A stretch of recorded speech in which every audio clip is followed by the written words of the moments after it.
성령의 약속 요한복음 15장 26절, 16장 13에서 15절. 대학교에서 취급되는 과업 중에서 진리의 영보다 훨씬 더 중요한 것은 무엇이 있을까요? 알을 추구하는 대학교의 모든 노력에서 진리가 무엇인지에 대한 관심이 과연 핵심으로 작용합니까? 진리와 알에 대한 노력은 가르치는 사람과 배우는 사람을 하나로 만들 수 있습니다. 가르치는 사람들이 자기의 특별한 목말을 타지 않고 대신 진리의 가르침에 봉사하는 경우에 그렇습니다. 이것은 연구와 학설에서 자유를 얻는다는 의미입니다. 그런데 배우는 사람은 아주 명백하게 참된 것으로 증명된 학설만을 따라야 합니다. 우리는 아무런 판단 없이 배우면 안 됩니다. 그래야 배움을 통해서 독립적으로 판단할 수 있는 능력이 형성됩니다. 우리는 모두 이런 의미에서 배우는 사람들입니다. 비록 우리 중에 어떤 사람들은 자신들이 배운 것을 가르치고 있지만 말입니다. 물론 생각이 다양하다는 점에서 무엇이 참인지 결정하는 일은 쉽지 않습니다. 이에 대한 최종적인 결정은 많은 경우에 거의 불가능합니다. 우리의 모든 판단은 아무리 서로 다른 기준을 참작하더라도 완전히 잠정적일 뿐입니다. 바로 이 점에서 근대 학문 이론에서도 체념과 의혹이 광범위하게 확산되어 있습니다. 우리는 진술의 정당성을 제어할 수 있습니다. 그 정당성에 이르는 길에 방법론적 명백성도 제어할 수 있습니다. 그러나 진리를 제어할 수는 없습니다. 따라서 진리는 늘 극도로 특별한 언어로 나타납니다. 더구나 개인들의 경우에는 모든 다른 진리와 조화를 이루는 것만이 참일 수 있습니다. 따라서 진리는 유일무이한 것입니다. 그렇습니다.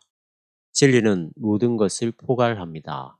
따라서 어떤 주장에 대해서 단지 옳다 또는 그러다고 말하는 것이 훨씬 겸손한 것처럼 보입니다.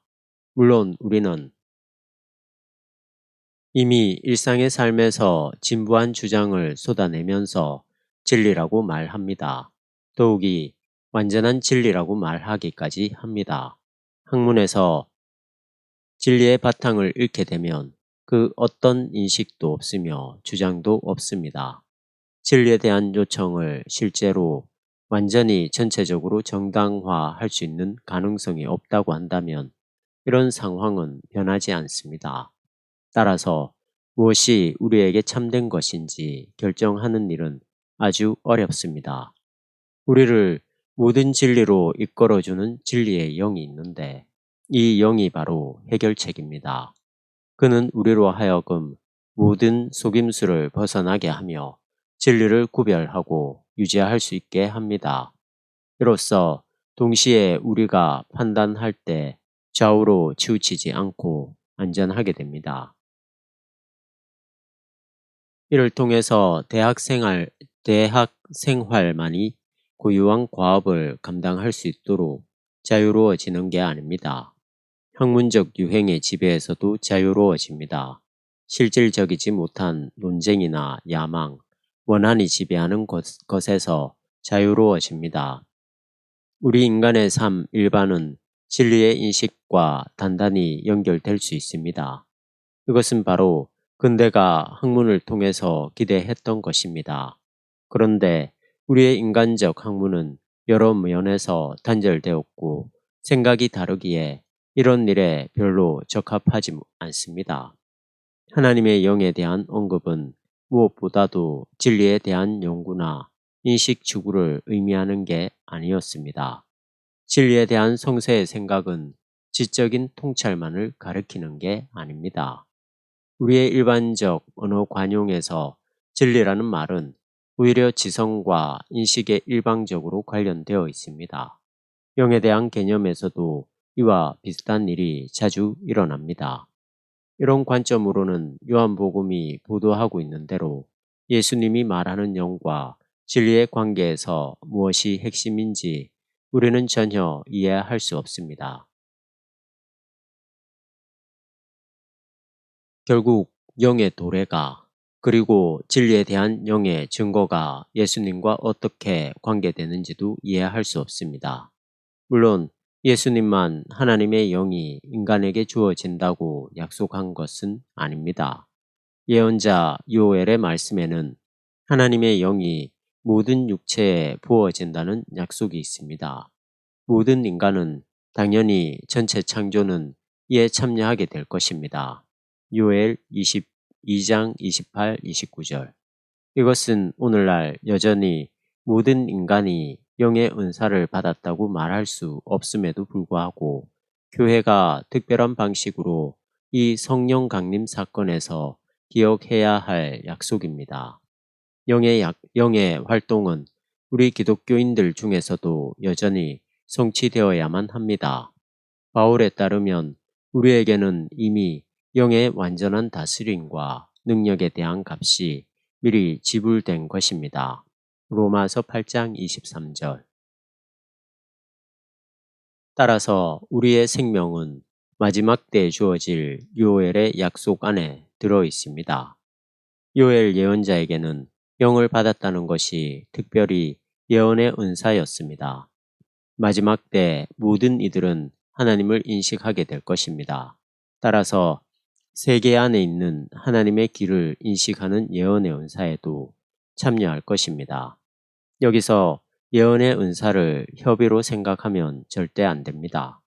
요엘의 경우에 예언의 은사는 하나님 인식을 통해서 특별하게 나타나는 하나님과의 새로운 관계를 가리킵니다. 요엘이 말하는 하나님 인식은 하나님과의 일치를 포함합니다. 인식은 생생한 일치에서 발생합니다. 그 역도 옳습니다. 즉, 인식은 인식하는 자와 그가 인식하려는 자를 일치하게 만듭니다. 우리는 하나님의 인식을 통해서 하나님과의 일치로 갱신됩니다. 인간 생명의 갱신은 일반적으로 창조의 궁극적 완성에서 하나님의 영이 모든 육체에 임하게 된다는 사실의 선포를 통해서 주어집니다. 제2 이사야는 이렇게 선포합니다. 나는 목마른 땅에 물을 부어주고 메마른 곳에 시냇물이 흐르게 하리라.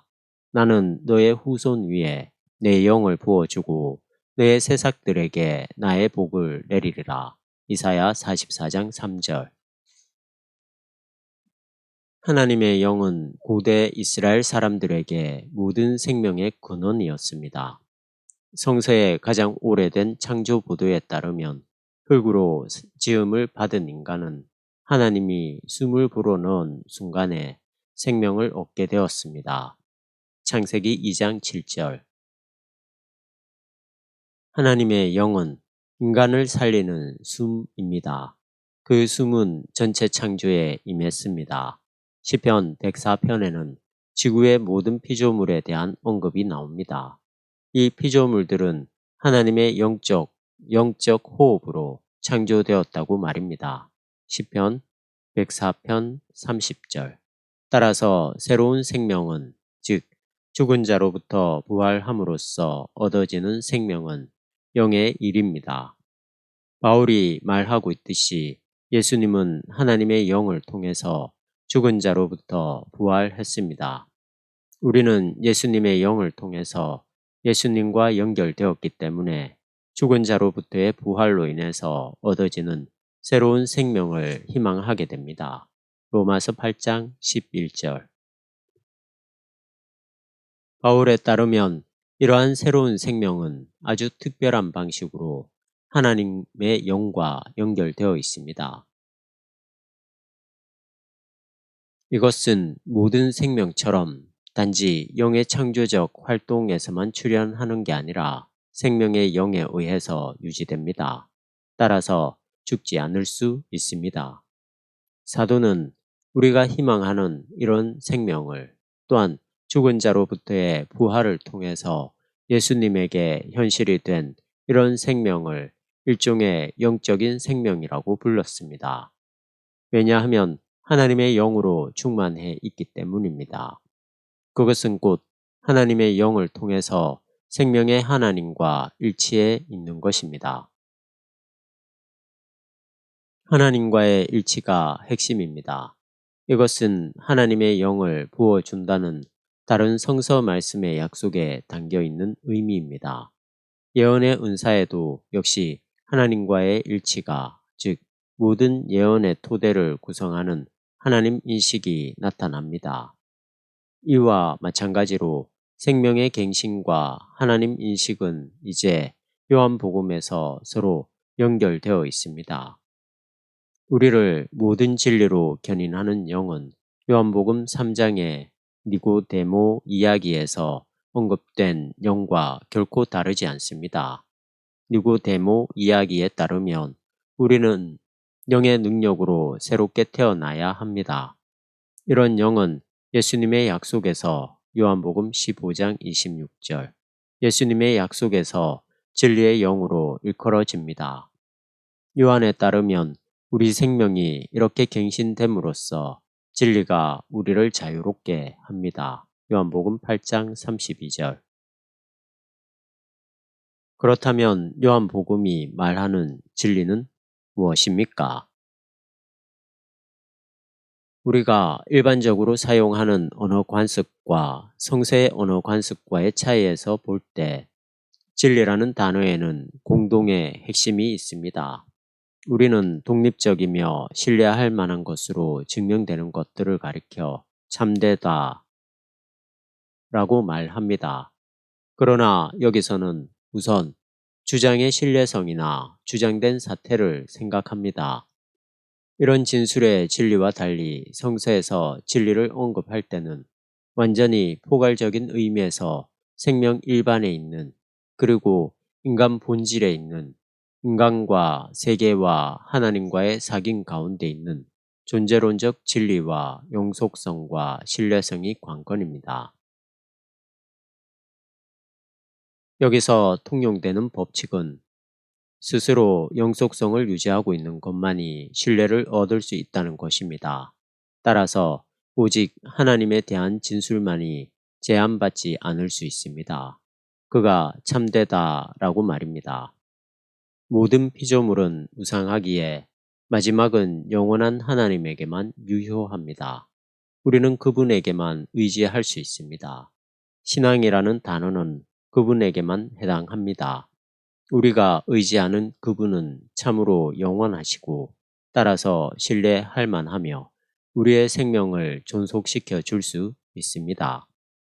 하나님의 영속성은 그의 행위와 그 말씀의 신뢰성에서 증명됩니다. 이런 요소들이 하나님의 행위를 통해 상환되는 한에서 말입니다.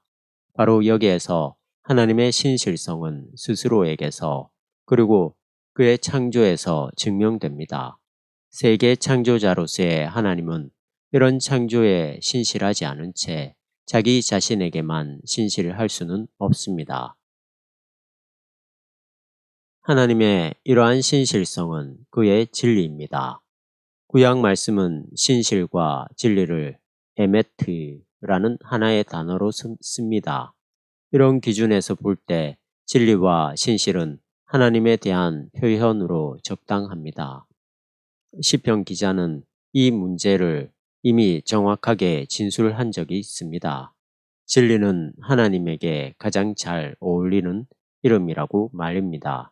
시편 31편 6절. 요한복음에서 예수님은 자신이 진리를 증언한다고 했습니다. 우리는 이제 이 말이 무슨 뜻인지 이해할 수 있을 것입니다. 예수님은 빌라도에게 이르기를 나는 진리를 증언하기 위해서 태어났고 이 세상에 왔다. 요한복음 18장 37절. 나는 진리를 증언하기 위해서 태어났고 이 세상에 왔다 라고 했습니다. 요한복음의 머릿말에 육신이 된 말씀으로서의 예수님에 대해서 이렇게 진술되어 있습니다. 그의 생명은 은혜와 진리가 충만했다고 말입니다. 요한복음 1장 14, 17절. 이것은 예수님의 영광을, 즉 그의 명예를 의미합니다. 예수님에게는 하나님의 신실성이 계시되었습니다. 그의 약속에 대한 하나님의 신실성입니다. 여기에 바로 창조에 대한 신실성이 있습니다. 따라서 요한복음의 그리스도는 자기 자신을 가리켜 진리라고 말합니다. 요한복음 14장 6절. 예수님에게서 하나님의 약속이 성취되었습니다. 왜냐하면 하나님이 예수님을 통해서 우리와 함께 하시며 우리는 예수님을 통해서 하나님과 하나가 되며 이로써 생명과 구원을 얻기 때문입니다. 우리는 진리에 대한 예수님의 증언들과 예수님을 진리로 간주하는 모든 말들을 아버지가 진리의 영을 보내서 예수님을 증명할 것이라는 약속과 함께 들어야만 합니다. 진리의 영은 하나님의 약속이 예수님에게서 성취되었다는 사실을 증언할 것입니다. 이로써 이 영은 진리의 영으로 증명될 것입니다. 물론 기망과 속임수의 거짓 영도 있습니다. 우리를 시험에 들게 하고 우상 숭배에 빠지게 하는 거짓 영 말입니다. 하나님의 영은 자신의 신실성을 증언하고 뿐만 아니라 자신의 약속에 대해 확실하게 증언합니다. 따라서 이 진리의 영은 아들로서의 예수님에게 영광을 돌립니다. 왜냐하면 그에게서 하나님의 약속이 성취되었기 때문입니다. 우리는 대학의 학문적인 삶으로부터 그리고 진리에 관한 탐구로부터 멀리 떨어져 나가지 않았습니까? 예수님 안에서 이루어진 하나님 약속의 성취는 대학의 탐구와 학설 가운데 있는 진리 추구와 어떻게 연관되어 있습니까? 복음서의 증언에 따르면 예수님은 영에 대해서 이렇게 말씀했습니다. 또 그분은 나에게서 들은 것을 너희에게 전하여 나를 영광스럽게 하실 것이다. 그리고 이어서 결정적인 언급이 나옵니다. 아버지께서 가지고 계신 것은 모두 나의 것이다. 그래서 성령께서 내게 들은 것을 너희에게 알려주시리라고 내가 말했던 것이다. 아버지께서 가지고 있는 모든 것은 아들의 영광을 위한 것입니다. 즉, 예수 그리스도 안에 하나님의 약속이 성취된 것입니다. 이는 다음과 같은 의미입니다. 아버지의 전체 창조는 모든 피조물들이 의지하고 있으며 눈여겨보아야 할 전체 창조가 예수님 안에서 이미 시작되었다는 사실을 증언하는 일에 집중될 것입니다. 모든 피조물은 창조주이신 하나님과의 일치에 의존하고 있습니다. 따라서 모든 피조물은 영원을 갈망하며 우상성의 짐에 눌려 있습니다. 그러나 하나님의 영을 통해서 살아가는 한에서 피조물들은 이미 현재 하나님의 생명에 참여합니다. 따라서 하나님의 영은 우리를 모든 진리로 이끌어 줍니다. 하나님의 진리로부터 나오는 반사광을 피조물들에서 인식할 수 있도록 이끌어 줍니다. 피조물들은 모두 영에 의해서 생명을 유지하며 예수 그리스도 안에서 하나님의 약속이 성취되었다는 사실을 증명하는 일로 소명을 받았습니다. 이 하나님의 약속은 성취되었습니다. 왜냐하면 예수님 안에서 하나님과 우리 인간과의 일치가 시작되었기 때문입니다. 그리고 이를 통해서 하나님이 전체 창조와 화해하심으로써 이제 하나님과의 일치로부터 출현하는 새로운 생명이 또한 우리가 성취되기를 기대하는 새로운 생명이 시작된 것입니다.